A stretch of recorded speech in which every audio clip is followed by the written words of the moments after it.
It is the late 1980s. Zimbabwe, a young African nation, is flourishing. After gaining independence in 1980, the country was seen as a beacon of hope in southern Africa. Agriculture, particularly tobacco and maize, was the backbone of the economy. The streets of Harare were bustling with activity, and Zimbabwe was even dubbed the breadbasket of Africa for its bountiful food production. The optimism for the future was palpable, and the country seemed to be on a steady path to growth and prosperity. But within a few decades, Zimbabwe would find itself in a devastating economic decline, plagued by hyperinflation, unemployment, and mass emigration. In 2008, Zimbabwe's annual inflation rate was estimated to be 89.7 sextillion%, and Zimbabwean dollars were literally worth less than the paper they were printed on. The economy had collapsed, and millions of people were leaving the country in search of better opportunities abroad. So, what went wrong? How did a country with so much potential fall into one of the worst economic crises in modern history? To understand Zimbabwe's decline, we have to look back at its early years. Following independence, the country's first leader, Robert Mugabe, was hailed as a liberator. He initially implemented policies aimed at improving the living standards of the black majority who had been marginalized under colonial rule. Education and healthcare systems were expanded, and the economy continued to grow, especially in the agricultural sector. However, as the 1990s approached, cracks began to appear. Mugabe's government became increasingly authoritarian, and land reform policies to redistribute land from white farmers to black Zimbabweans began to destabilize the economy. While the idea of land redistribution was meant to address the inequities of the past, the way it was implemented had disastrous consequences. By the early 2000s, the land seizures had taken full effect. Thousands of white-owned commercial farmers were forcibly evicted, and their farms were taken over. But without the proper infrastructure or training, many of the new farm owners struggled to maintain productivity. This led to a dramatic decline in agricultural production. Zimbabwe, once known for its food exports, was now facing widespread food shortages.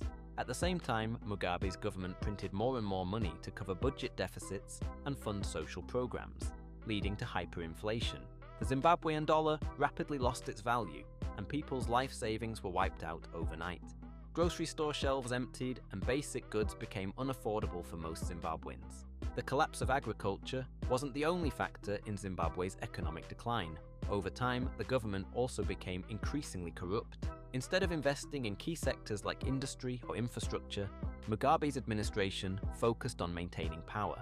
Loyalists were rewarded with key positions, and funds were often diverted into the pockets of the ruling elite.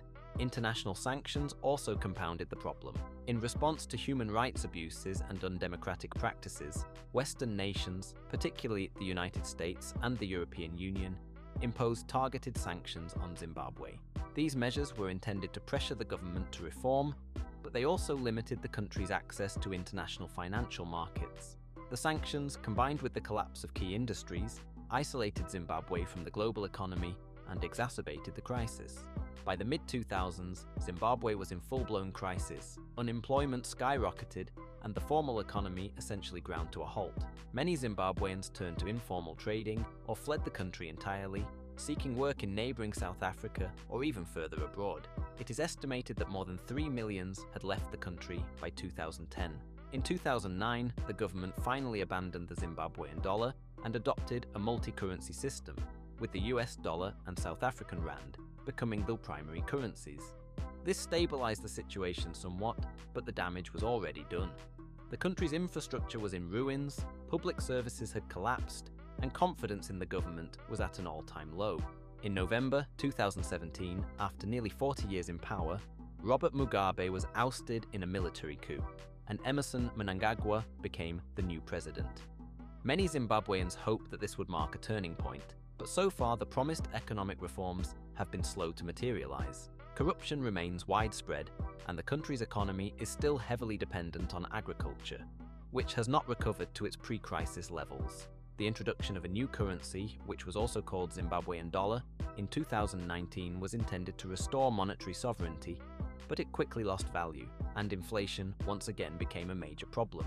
The COVID-19 pandemic further compounded the economic woes.